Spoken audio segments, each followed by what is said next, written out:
বাইরে ভাই এই ভাইয়ের সাথে কে কে এই কথার মধ্যে একমত আছো কমেন্টে তাড়াতাড়ি জ্বালাও।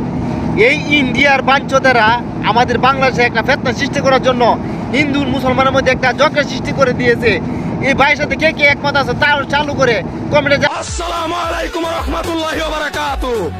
দেশ ও প্রবাসী ভাই বোনেরা, আজকে গাইবান্ধার সেই নমনারায়ণ গ্রুপকে উদ্দেশ্য করে আমি আসাদুজ্জামান একটা কথা পরিষ্কার ভাবে বলতে চাই। মূর্তি থাকবে মন্দিরের ভিতরে।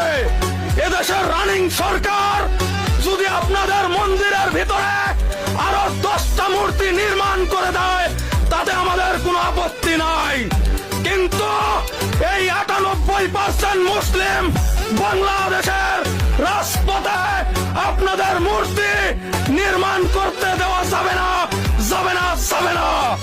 আপনারা ভুলে গেলে চলবে না, এটা ভারত নয়, এটা বাংলাদেশ। এটা গৌর গোবিন্দর দেশ নয়, এটা শাহজালালের বাংলাদেশ। আপনারা ভুলে গেলে চলবে না, এটা শুভেন্দ্র দাদুর দেশ নয়, এটা আল্লামা সাইদের স্বপ্নের বাংলাদেশ। এটা গৌর গোবিন্দর দেশ নয়, এটা মৌলানা ভাসানের স্বপ্নের বাংলাদেশ। দল যার যার, ধর্ম সবার।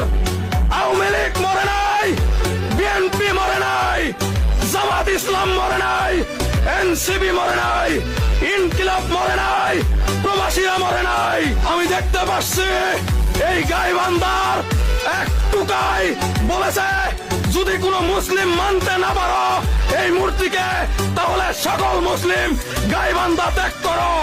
তাই আমি তাকে বলতে চাই, এই হিন্দুস্তানের কসাই 20 কোটি মুসলিমকে রাজপথে নামায় না, 2 মিনিটও ময়দানে টিকতে পারবে না।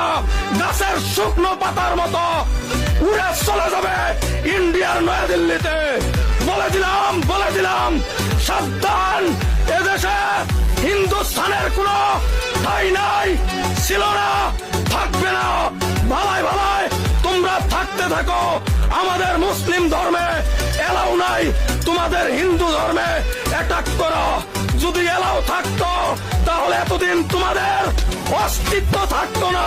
এই দেশের 1,47,570 বর্গ মাইলের প্রতিটা ইঞ্চিতে মাটিতে মুসলিমের রক্ত রঞ্জিত আছে।